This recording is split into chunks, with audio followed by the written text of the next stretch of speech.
Con su venia, compañero presidente, compañeras, compañeros, estamos ante la discusión de una reforma que podría sonar hasta cierto punto lógica, pero que en el fondo, lo digo totalmente, es inconstitucional, y ahorita diré mis argumentos. Y ojalá quede en la exposición de esta iniciativa, con mucho respeto, lo que acaba de decir el compañero Omar Ortega. Justo eso es inconstitucional. ¿Cómo es posible? No, increíble que no se conozca el fundamento de la división de poderes. No, el legislativo no puede intervenir en la decisión del ejecutivo, ni las decisiones del judicial. Claro que no. Hay una división de poderes. Montesquieu se revolcaría en sus tumbas. Ya decía el profesor Faustino, yo me acuerdo cuando los intelectuales del PAN, era aquel profesor Alonso Lujambio. Me hubiera gustado que los compañeros que presentaron esta iniciativa hubieran leído esa gran tesis de maestría que hizo en Yale del poder compartido. O de Perdis, los votos que hacía Horcasitas, ya más o menos porque Horcasitas en el INE, cuando fue consejero, lo planteó. Dice un tema fundamental y dice Séneca que la madre de la vida es la historia. Y yo lo digo y argumento primero en un tema histórico, después mi argumentación será un tema por qué es inconstitucional y al final por qué creemos que esto se está chamaqueando unos a otros. Primero, nos han dicho que sin estos gobiernos no había gobernabilidad, no habría mayorías, no habría reformas constitucionales. Yo en 1997 tenía 7 años, pero para eso sirven los libros, para leerlos. En aquel momento el PRI por primera vez perdió la mayoría. ¿Y qué pasó cuando el PRI perdió la mayoría? Todo el mundo pensaría intuitivamente, ya no va a haber reformas. Ya hay una mayoría que agrupe o que acorpe al presidente. ¿Qué pasó después de ese rompimiento de la mayoría? Es cuando más reformas constitucionales ha habido. Nada más para decirlo, cuando en aquel momento gobernaba Felipe Calderón, hubo 110 reformas constitucionales. Posteriormente, con Peña Nieto hubo 155 reformas constitucionales y actualmente llevamos 55. Eso lo hago para evitar y para dar de fondo a la premisa de que si no están las minorías, si no hay mayorías, hay un tema que se le dice parálisis legislativa. Hay un gran estudio también de Pepe Wonderberg y ahora Lorenzo Córdoba, donde muestra cómo es gracias a que se pierden las mayorías, que cada vez el poder legislativo está más vivo y cada vez hay más y mejores reformas para la ciudadanía. Segundo punto, me sorprende que las minorías sean los que están con tanto ahínco en esta reforma. Se les olvida, por ejemplo, al Partido Nueva Alianza, lo que hizo en el Pacto por México. Yo no lo voy a olvidar. Les voy a decir por qué. Mis padres son maestros. Ellos, como una minoría que fueron en ese momento parte de una gran coalición que se llamó el Pacto por México, teniendo posiciones en el gobierno federal, les hicieron traicionar sus ideales y votar a favor de la reforma educativa. Lo que quiere decir que no por estar en una coalición o tener una posición se respetan las alianzas legislativas. O el PRD, que pasó lo mismo en aquel momento. Yo era asesor en el Senado cuando hicieron la famosa reforma petrolera, como le queramos llamar, y que el PAN y el PRD y todos estaban en este gran llamado Pacto por México, algunos decimos Pacto contra México, y se incumplió, y en ese momento el PRD, aunque tenía una posición en un tema legislativo, una cierta coalición, no se vio respetado, y eso no dio al traste. Esto es decir, se viola clara y flagrantemente el artículo 35 constitucional en su vertiente del derecho a ser votado. ¿Por qué? Y no lo digo yo, me sorprende que no sé quién se esté chamaqueando a quién. No sé si el gobierno del Estado se esté chamaqueando a este grupo parlamentario o sea al revés. Les voy a decir por qué. El artículo 390 del Código Electoral que están reformando, dicen que será el Tribunal Electoral quien lleve a cabo esas diferencias. Compañeros, ¿no conocen la ley de impugnaciones? ¿No la conocen? En específico, el inciso, artículo 10, inciso H, ¿no leyeron en verdad? ¿No están Eso es legislar con responsabilidad. ¿No vieron la discusión que pasó el 23 de agosto, hace unos meses, en la Suprema Corte? Es inconstitucional. Los temas legislativos y de parlamentos y organizativos no pueden ser llevados al Tribunal Electoral. Y no lo dice Morena, no lo dice Daniel Cibaja, lo dice la Suprema Corte de Justicia de la Nación.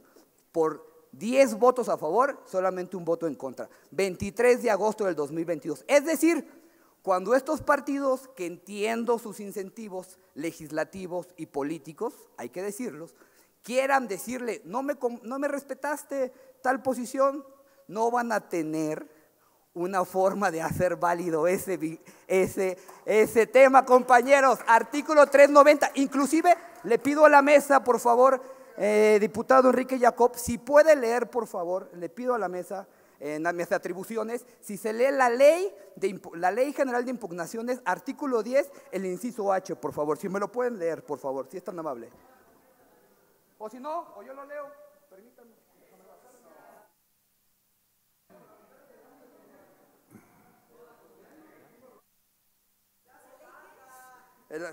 Lo voy a leer, compañeros, lo que dice ese artículo, y repito, no lo estoy diciendo yo, no lo está diciendo, lo está diciendo la Suprema Corte. ¿Qué dice, compañeros? Porque hay que dar un debate de altura. Les ruego atender al orador. Tranquilos, compañeros, si quieren debatir, suban, si den sus argumentos. Diputado. Aquí son argumentos jurídicos, diputado Jacob. Y yo no he hecho ninguna… Continúe por favor. con la lectura. Dice el tema de lo que hoy en día se ha dicho.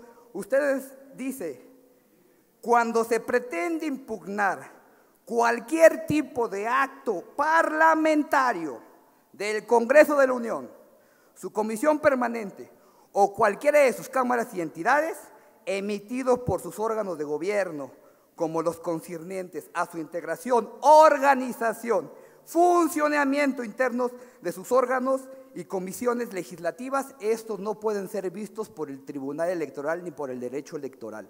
¿Por qué? Porque, como bien decía aquí el compañero Omar Ortega, hay división de poderes. No es cierto. El legislativo no puede intervenir en temas del legislativo, ni el judicial en el legislativo, ni viceversa.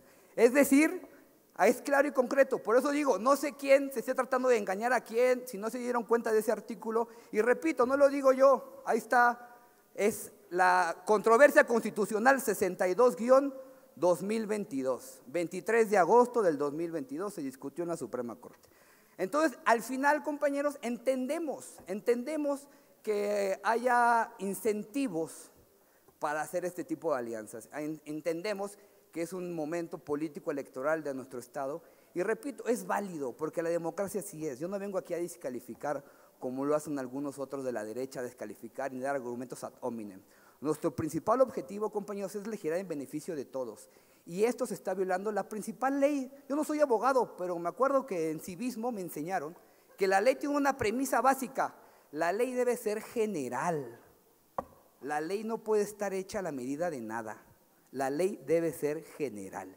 Y esta ley está hecha a la medida de lo que se vive en un proceso electoral que, repito, me parece que es correcto y ellos tendrán sus incentivos. Yo no estoy aquí para descalificarlos. Lo que sí es mi obligación como legislador, cuando aquí juré, es preservar la ley. Y es legislar en beneficio de todas y de todos. Y es denunciar si hay un atropello a nuestras garantías y nuestros principios constitucionales. Es más, les voy a decir, a mí me estarían violando, y a cualquier fracción minoritaria, nuestro derecho político electoral, en específico del artículo 35. Y me sorprende más aún, y con eso voy a concluir, señor presidente, que partidos que hoy en día a nivel federal, la mayoría en el Congreso ha demostrado tener grandes incentivos para que colaboren. Lo voy a decir así de franco y directo. El Partido Verde, el Partido del Trabajo y el Partido Nueva Alianza jamás habían tenido tanto apoyo de una coalición, y eso gracias a Morena. Y no necesitamos un convenio así ni amarrarnos para temas de cumplir cuestiones legislativas. Y qué bueno, porque nosotros respetamos el principio básico de la democracia, que es el derecho a disentir. El derecho a disentir. Por ejemplo, y con esto concluyo, presidente, la votación que se llevó a cabo unos días antes, ese día, en torno a otra iniciativa, donde algunos grupos parlamentarios nos acompañaron en una agenda progresista. Eso bajo un gobierno de coalición hubiera sido imposible. No se le está violando su derecho a la minoría, su derecho a decidir y en decir, en estas te acompaño y en estas no, solamente con una función meramente de una posición política, jurídico-administrativa que no lo vale. Porque repetimos, puede existir que haya un acuerdo político para que existan posiciones, pero ese acuerdo no puede supeditarse y no puede violar el derecho a disentir de las minorías en esta Cámara y en este Congreso. Así que lo dejamos claro, iremos a ver quién nos da la razón, ya veremos en las salas y en el tribunal y en la primera sala si en verdad la mayoría que hoy va a imponerse en contra de la ley, en contra de los principios constitucionales que hemos dicho aquí y que, yo repito, no digo yo, dice la Suprema Corte. Si ellos tenían la razón, nosotros la tendremos. Nosotros iremos a la primera sala de la Suprema Corte, llevaremos nuestro caso y estamos seguros que flagrantemente, y más con lo que se acaba de decir, por eso digo, hago palabras mías, las del compañero Omar Ortega, lo que acaba de decir aquí, que quieren que entre tres hagan una decisión. ¡Qué barbaridad! La división de poderes rota. Montesquieu vuelto loco porque es no entender la premisa básica del poder y cómo es que se divide. Entonces, al final, señor presidente, también anuncio esa reserva. Sé que la quiero presentar el 390 por también tener un argumento jurídico legal para acudir a las instancias correspondientes que obviamente me dan mis derechos políticos electorales de esta legislatura. Muchas gracias. Gracias, diputado. Pregunto a la legislatura si considera suficientemente discutidos en lo general el dictamen y el proyecto de decreto y pido a quienes estén por ello se sirvan levantar la mano. ¿Alguien en contra? Abstención.